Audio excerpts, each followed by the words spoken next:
compañera Fátima Garay con los pacientes. Finalmente, la gente que es directamente afectada por decisiones de este tipo, y queremos saber qué es lo que está pasando en el Instituto Nacional del Cáncer. Sin más preámbulo, Fátima Garay, buen día, señora Ambay Chapá. Sí, ¿qué tal? Buenos días, Santiago. Estamos acá en el albergue conversando con los familiares de los pacientes con cáncer aquí en el INCAN, referente a la última circular que había emitido el hospital, donde decía que ya no pueden prescribir, es decir, escribir en los recetarios, ¿verdad?, aquellos medicamentos que no estén disponibles en la institución. De igual manera, los estudios. Esto genera preocupación. ¿Por qué? Porque si ellos no tienen un documento de lo que necesitan, ahora ya no pueden recurrir más ante la justicia, porque recordemos que el año pasado cerca de 1000 recursos de amparo aproximadamente se presentaron, porque sabemos que el Estado es el que debe garantizar el derecho a la salud y el derecho a que estos pacientes que tienen cáncer, nada más y nada menos, reciban los medicamentos para poder continuar con sus tratamientos, ya que estas personas son las que están aquí en el INCAN y saben las últimas novedades. Vamos a conversar con ellos para saber cuál es la última determinación, porque después se rectificaron las autoridades del hospital, pero acá al menos no quedó tampoco claro. Vaya para doña. Con Andreina. Santani. ¿Hablan de paciente? Ese paciente dijo apenas tu papá y con el yo para Macuri hace 22 días.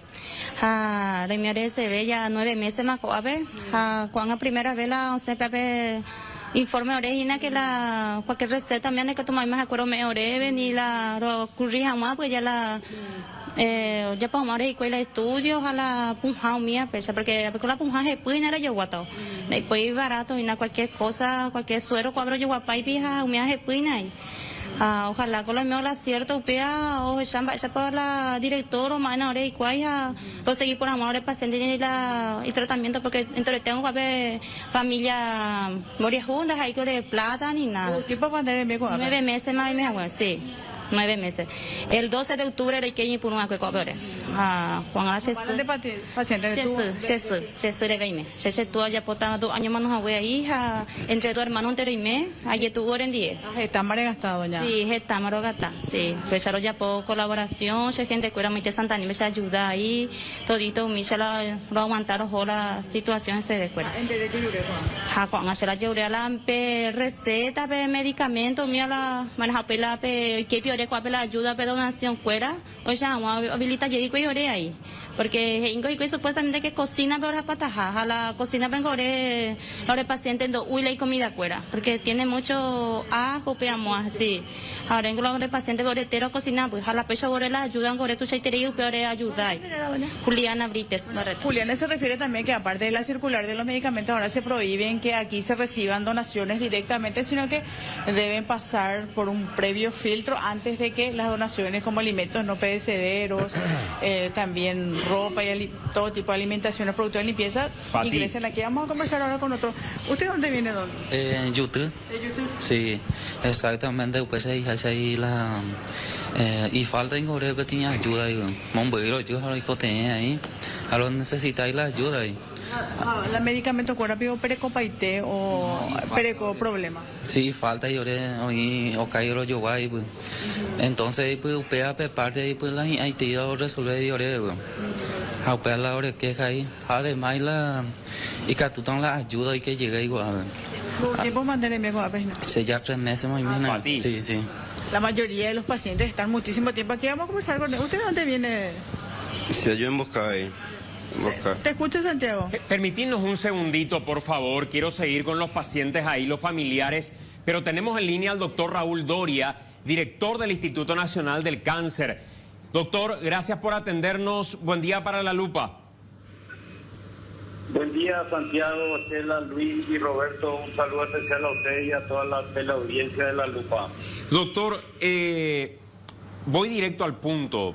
Que hayan revocado la medida de su circular 17 implica que se asume un error, que se asume una falla en lo que se ha comunicado, en el modo en que se ha comunicado, las intenciones que se tenían originalmente con esa decisión. ¿Qué se le dice a los pacientes ante esto que sucedió, doctor? Antes que nada, Santiago, quiero pedir sinceras disculpas a los pacientes y sus familiares por cualquier molestia que estas circulares, porque son las 17 y las 18, que revocamos con la circular número 19. Pedir disculpas por haber causado un malestar general, ¿verdad? Como usted bien lo dijo, la intención no fue prohibir, la intención simplemente fue ordenar un proceso interno de cómo se recetan los medicamentos, pero por supuesto se interpretó mal y quiero reconocer el error de haber publicado algo que no fue estudiado en su completa totalidad el posible impacto que pudo haber tenido. O sea, realmente cuando esto se publicó, jamás pensamos que iba a poder malinterpretarse de esa forma, ¿verdad? Nunca tuvimos una intención de que haya tenido tan mal impacto y por eso inmediatamente el día de ayer la revocamos, ¿verdad? Claramente nuestra intención simplemente fue empezar a ordenar y dar un mejor proceso a todo este tema de prescribir medicamentos que no están registrados en el país, tanto medicamentos como órdenes de laboratorio. Pero bueno, esto causó mucho malestar y realmente nosotros estamos dolidos que ese haya sido el resultado. Nunca tuvimos esa intención y bueno, ahora por eso pedimos disculpas por el malestar que haya podido ocasionar, ¿verdad? Doctor, algunos elementos. Primero, me parece importante el reconocimiento público del error. Pero ahí va un segundo elemento, y luego voy a ir a la intención que se tiene, que me interesa periodísticamente explorar, porque eso indica que hay algo que está pasando y que requiere de una intervención. No quiero dejar pasar eso, pero se reconoce el error, se pide disculpas, se habla de que no se evaluó quizá el impacto que podía llegar a tener y que no se debatió suficientemente la medida para comunicar de esa manera. ¿Qué implica eso, doctor? ¿Por qué finalmente fue un error y falta de debate suficiente de proceso? ¿Qué se pretendía realmente con esto? Pues, Santiago, el proceso de publicar una circular tiene todo una organización, ¿verdad? Y lastimosamente esta circular se informó sin completar todo ese proceso. Fue un error interno que medianamente lo solucionamos con una circular que sacamos inmediatamente, que fue la 18, y como después vimos el impacto tan negativo que tuvo, inmediatamente sacamos la circular número 19 que revoca la 17 y la 18. Esto va a llevar una situación dentro de nuestra organización que vamos a tener que revisar, un estudio de por qué una circular salió antes de que se haya cerrado todo el círculo del proceso, ¿verdad? Y eso está en curso. La intención, como doctor, le dije... Esa parte, doctor... simplemente nomás para usted dijo que se interpretó mal, en realidad que fue un error. No interpretamos mal ni la prensa, ni los pacientes, ni los familiares, porque la circular es demasiado clara con respecto a no prescribir medicamentos ni pedir estudios que no hay en el INCAM. Pero esa circular tiene su firma, doctor Doria. O sea que usted tuvo que leer antes de emitirla. Sí, la firma fue para aprobar el borrador. Esto estaba en proceso de borrador, porque toda circular del INCAM tiene que tener la firma del director general y del director médico. O sea, dentro de nuestro proceso no puede salir una circular sin la firma de los dos. Ahora, ¿qué le motivó, como decía Santiago recién? Porque la verdad que no entendíamos ayer cuando surge esto. Usted sabe que los pacientes de cáncer probablemente sea, no es que probablemente, es el área más sensible de la salud pública, porque tienen a la muerte tocando la puerta, decimos. O sea, la falta de medicamentos puede significar perder la vida, ¿verdad? Entonces, ¿qué le motivó a sacar? ¿Qué está pasando en el INCAN? ¿Los médicos están prescribiendo de más? ¿Están pidiendo estudios que no son necesarios? Perdón. ¿Qué lo motivó? ¿Qué hizo que llegara a esta conclusión para sacar esa circular?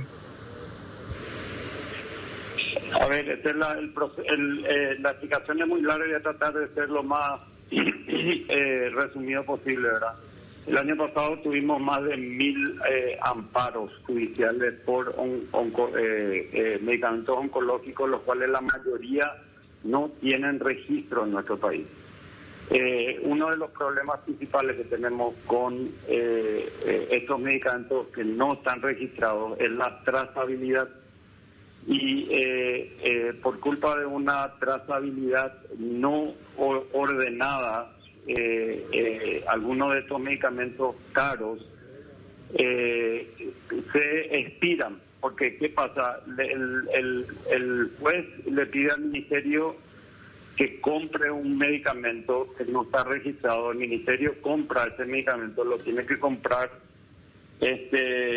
para todo un año, se le entrega a los familiares y a los pacientes todo un año de tratamiento. Algunos de estos pacientes, muchos de estos pacientes o no responden al medicamento y hay que cambiar el tratamiento o terminan falleciendo. Esos medicamentos que ya no puede usar más este paciente, podría usarse con otro paciente, y en muchas ocasiones nosotros ni enterados estamos de que eso están en cualquier parte del país, no tenemos buena trazabilidad. Entonces esto obedece a que queremos empezar a ordenar todo el proceso y tener una buena trazabilidad de todos los medicamentos que no están registrados en el país, que se obtiene por vía de amparo. Pero, doctor, hurgando un poco más en eso, ¿implica que se está prescribiendo medicación no disponible cuando hay otros equivalentes disponibles o bioequivalentes disponibles que podrían recetarse y que eso podría implicar una especie de confabulación, de contubernio entre médicos y laboratorios? No, hay muchas situaciones, es muy complejo todo este sistema. En la mayoría de los casos son medicamentos que no están registrados en el país y que no tienen alternativa. Hay muchas situaciones en que sí la prescripción del medicamento tiene alternativa, y eso es lo que queremos ordenar un poquito mejor, ¿verdad? Si es que hay alternativas, ver la posibilidad y tratar y discutir con el médico tratante, ver la posibilidad de usar la alternativa, ¿verdad? Pero eso es del 100%, quizás sea el 10%. La mayoría de las situaciones son medicamentos no registrados que no tienen alternativa, pero que se podría estudiar si corresponde o no esa indicación, y eso es lo que también tenemos que ordenar y mejorar, ¿verdad? Esto es un proceso de mejora que estamos tratando de instalar. Nosotros no queremos nunca fue la intención de prohibir recursos de amparo o nada, simplemente ordenar, mejorar. Así, ustedes saben que las necesidades son infinitas y los recursos son muy finitos. Entonces, abogar por los escasos recursos que tenemos para que le alcance bien a todos, ¿verdad? No sé, doctor, perdón, Robert, no sé, doctor, si tendrá que ver con esto, pero acá hay pacientes que nos están diciendo que están requiriendo de lenvatinib de 10 miligramos y que no los tienen. Eso tenemos disponible, Santiago. Acá nos dicen que les dijeron que gestionen la compra de medicamentos, por ejemplo, de este medicamento en particular. Y otra persona que también con receta del INCAM nos dice que le indicaron que se realice un estudio y que en el INCAM no funciona el tomógrafo y que el costo en el privado es de 1.870.000 guaraníes y nos envía el estudio puntual que le solicitaron y que debe realizarse él fuera del INCAM por 1.870.000 guaraníes. Bueno, si me permitís, quiero explicar la situación que estamos pasando con los tomógrafos, si tenés tiempo. Sí. Bueno, nosotros tenemos actualmente 3 tomógrafos en el INCAM. 2 son fijos y uno es portable. Lastimosamente, en las últimas 2 semanas, 2 de los tomógrafos fijos se rompió el tubo. El tubo es la parte principal del tomógrafo. Uno ya se reparó y se le cambió el tubo porque teníamos un tomógrafo que se había desinstalado en cada cupé y se usó el tubo, el repuesto de ese tomógrafo, y ese ya está operativo. El otro, ya pedimos el tubo y va a tardar 6 semanas en llegar. Mientras tanto, estamos acondicionando un búnker para un tomógrafo que fue donado por el gobierno de Taiwán. Esta reacondición del búnker va a tardar 1 semana y la instalación del tomógrafo nuevo va a tardar 4 a 5 días. O sea que en menos de 2 semanas ya vamos a tener un tomógrafo nuevo más que va a estar operativo en el INCAM. Mientras tanto, todos los pacientes que requieren tomografía del INCAM se están haciendo sus estudios en 3 centros del sistema del Ministerio de Salud. Las programaciones de radioterapia se están haciendo en el Hospital Nacional y los estudios de diagnóstico se hacen en el INERAN, en el San Jorge o en el Hospital del Luque. Pero en ningún caso, no, que yo sepa, nadie tiene permitido dar órdenes que se hagan los pacientes en el privado.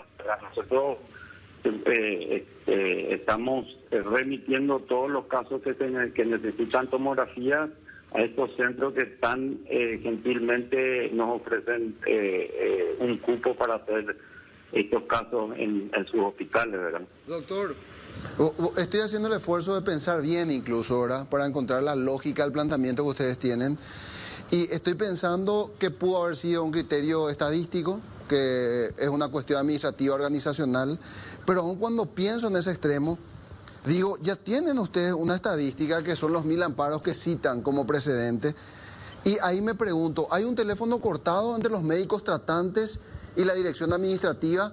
Porque resulta ser que tus propios médicos tienen que indicar medicamentos sin registro sanitario en el Paraguay, por lo tanto no disponibles, para dar una atención eficaz a los pacientes. Entonces yo me pregunto, si ese medicamento es el que se está indicando por tus propios médicos, ¿por qué ya no lo incorporan al Vademecum y hablan con autoridades de salud pública para tener un registro sanitario de esos medicamentos?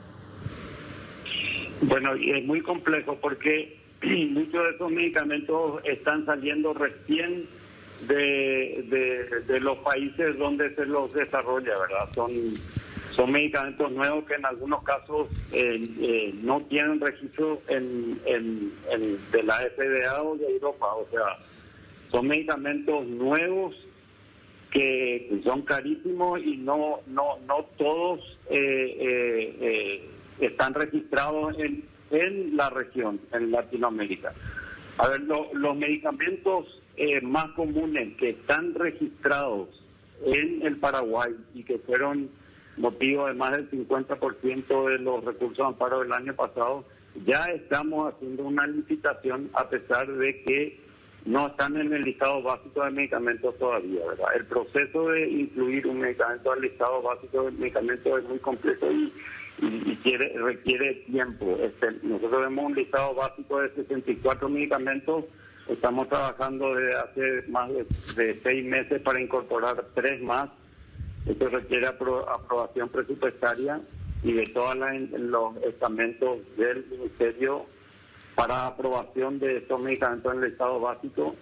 Es un proceso largo, pero mientras tanto nosotros ya estamos haciendo licitaciones para adquirirlo si tiene registro en el país. Estamos en una licitación muy grande de que está saliendo ya en este momento de 5 medicamentos que son obviamente terapéuticamente muy importantes y que los médicos recetan y que ya están por ser disponibles prontamente, ¿verdad? Pero la mayoría de estos medicamentos son medicamentos que en ningún país de la región están disponibles. Doctor Doria, el INCAN tiene convenios con sanatorios privados para la prestación de servicios, como esos estudios complementarios que usted plantea ahí en esa circular que finalmente fue revocada.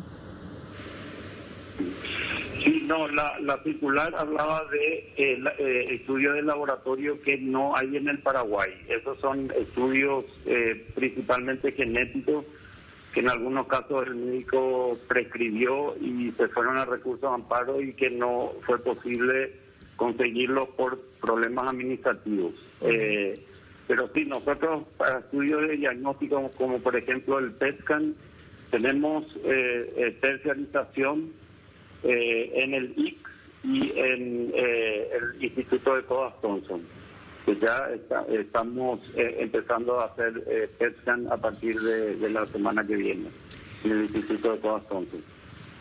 Doctor, una curiosidad, ¿cómo se rompen los tubos de los que está hablando usted, de los tomógrafos, y cómo de 2 tomógrafos al mismo tiempo?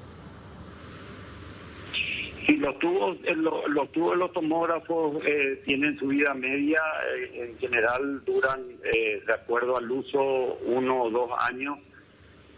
Hay contratos de mantenimiento, pero lastimosamente ninguna de las empresas proveedoras tienen reserva. O sea, se rompe un tubo y hay que pedirlo, y eso es un proceso que en general toma un tiempo, ¿verdad? Pero yo creo que eventualmente estas empresas deberían tener los tubos de repuesto acá para cambiarlos inmediatamente, porque es un problema que no solamente los hospitales públicos, sino también los hospitales privados tienen en nuestro país, ¿verdad? Se rompe un tubo de un tomógrafo y tiene que esperar de 4 a 6 semanas para que traigan el tubo por vía aérea, porque primero hay que ordenar la fabricación del tubo. O sea, las empresas proveedoras que ganaron una licitación que por contrato tienen que dar el soporte posterior, no tienen, hablando como si estos fueran vehículos, los repuestos en stock. Tienen que, a partir del llamado de se rompió mi tubo, sabiendo que ya se está llegando además al tiempo de vida útil de ese tubo, esperar que se rompa para ahí pedir la llegada vía aérea de estos tubos. Así es, Santiago. Qué notable, ¿eh? Doctor, hace un mes quizás en el Congreso se discutía un proyecto de ley que no corrió, que pretendía blindar fondos para el tratamiento de enfermos con cáncer, aumentando el impuesto al tabaco. Y el debate surgía en torno a el presupuesto que hay disponible actualmente para el tratamiento de esta enfermedad que es mortal, altamente mortal. ¿Cómo están ustedes en materia de infraestructura y recursos? ¿Ese dinero era muy necesario para ustedes? A ver, eso se hablaba de reponer lo que sí. La ley Hambre-Cero con los fondos de FONACIDE se perdió el INCAN, ¿verdad? Sí. El ministro de Economía garantizó que eso va a ser repuesto con fondos 10, con fondos del presupuesto. Eso es una reposición garantizada del gobierno que no tengo por qué dudarlo de eso, ¿verdad? Yo soy de la posición de que nosotros tenemos escasos recursos, necesitamos adecuar nuestro presupuesto a las necesidades del país. Estamos haciendo lo posible y lo imposible para, con nuestro presupuesto, atender todas las necesidades de los pacientes oncológicos. Ustedes saben que hoy en día por el costo de los medicamentos la demanda del INCAN subió en más de un 40%, porque los pacientes del sector privado y los pacientes IPS que no tienen respuesta en ese sector de la salud están viniendo a encontrar respuesta en el INCAN con los medicamentos de estos de alto costo, ¿verdad? Nosotros las drogas hacemos licitaciones por un año de acuerdo a al consumo que nosotros teníamos en años anteriores, y nos estamos encontrando que la mayoría de estas drogas de alto costo nos duran menos de 6 meses. Doctor, por esta demanda creciente que estamos teniendo, ¿verdad? Brevemente nomás, porque necesitamos, sí, entonces la respuesta es sí, necesitamos mejorar nuestro presupuesto, pero no es función mía decidir de dónde vienen esos fondos, ¿verdad? Eso ya es competencia del Ministerio de Economía. Doctor, la compañera Estela tiene otra consulta también, así que voy rápido y le pido una respuesta breve. A mí, dentro de los límites de mi conocimiento, me resulta demasiado grave esto que usted nos está diciendo esta mañana, porque como un médico habilitado va a estar indicando medicamentos que incluso la FDA no los tiene registrados con el registro sanitario pertinente. O sea, ¿qué garantía tengo yo si es que esto no está acreditado ya con todos los rigores formales de los organismos competentes para la habilitación de los fármacos? ¿Qué garantías tengo de que va a ser eficaz? Dinavisa retira hasta miel del amor que no tiene registro sanitario en Paraguay y sin embargo en el INCAN están recetando entonces medicamentos sin registros en Paraguay. Por eso le pregunto y le insisto, esto para mí resulta sumamente grave. ¿Por qué lo hacen y cómo es que no hay comunicación entre ustedes? No, ese es un problema que nosotros venimos estudiando desde que yo asumí la dirección, lo estamos estudiando con el Ministerio, con Dinavisa. Hay un sistema que se llama uso compasivo de un medicamento, en el cual, si por recurso de amparo se solicita un medicamento que no tiene registro en el país, el Poder Judicial le ordena al Ministerio que consiga ese medicamento. Ese medicamento tiene que estar registrado en algún país destino, ¿verdad? No puede un medicamento no estar registrado en ningún lugar del mundo y el Poder Judicial ordenar que se obtenga ese medicamento. Tiene que tener alguna aprobación de algún país vecino, o de la FDA o de los países reguladores de Europa. Pero el problema es que no tiene registro en el país y viene por uso compasivo. Y ese es un problema. Dinavisa no tiene control sobre esos medicamentos. Y eso es lo que nosotros estamos buscando empezar a ordenar mejor, ¿verdad? Los medicamentos que más solicitan los médicos que tienen registro en el país, pero que no están en el listado básico de medicamentos, lo estamos adquiriendo para reducir la cantidad de recursos de amparo que hay, ¿verdad? Pero es un problema que se está estudiando muy a fondo con el Ministerio y con Dinavisa, aquellos medicamentos que no tienen registro en el país y que se están trayendo por vía como les mencioné antes, compasivo, el uso compasivo. Estela tiene una última consulta, doctor. Sí, esto más que nada como médico, entiendo que usted es oncólogo, doctor. Más allá de la polémica del impuesto al tabaco, porque detrás está siempre la acusación política de que se quiere elevar el impuesto solamente para atacar a Horacio Cartes. Pero a usted le pregunto como médico, teniendo en cuenta que el cáncer pulmonar, el 90% está vinculado al tabaquismo, ¿usted cree que hay que elevar el impuesto al tabaco para desalentar su consumo? Estela, yo creo que los daños que causa el tabaco en la salud están muy bien publicados. Yo creo que el impuesto al tabaco es un tema, como vos lo decís, político. Nosotros en el INCAN necesitamos mejorar nuestro presupuesto, pero te vuelvo a repetir, me parece que todos los temas de financiación para poder obtener los recursos necesarios para tratar adecuadamente a los ciudadanos paraguayos, todo eso es competencia del la presidencia del Ministerio de Economía, ¿verdad? No me compete a mí decir de dónde nosotros necesitamos recibir los fondos para cubrir nuestras necesidades. De todos modos, doctor, cuando hace un mes le hacíamos esta pregunta a través de Monumental, usted nos decía que si de usted dependiera desde el punto de vista médico, sí, aumentaría al tope que se pudiera para contrarrestar el déficit presupuestario que tienen. No me acuerdo haber dicho eso, Santiago, pero bueno, no me acuerdo haber dicho eso. Yo creo que, vuelvo a repetir, todo lo que es financiación depende del Ministerio de Economía, ya no depende de mi opinión de dónde vienen los fondos para el INCAM. Pero mi pregunta es como médico usted diría, ¿hay que elevar el impuesto al tabaco para desalentar su consumo, sí o no?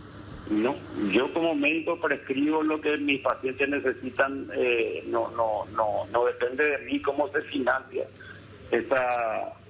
ese medicamento, esa necesidad. Aumento al impuesto al tabaco será importante para el INCAM. La plata actual no alcanza con la demanda que tuvimos en los últimos 2 años, por lo menos necesitamos un aumento del 40%, unos 500.000 millones. Cabe destacar que estos tratamientos cuestan 60 a 100 millones de guaraníes al mes. Le voy a pasar, doctor, a su teléfono celular lo que nos dijo Monumental. Esto lo dijo el 7 de junio de este 2024. Doctor, un abrazo. Gracias a ustedes. Que tengan buen día.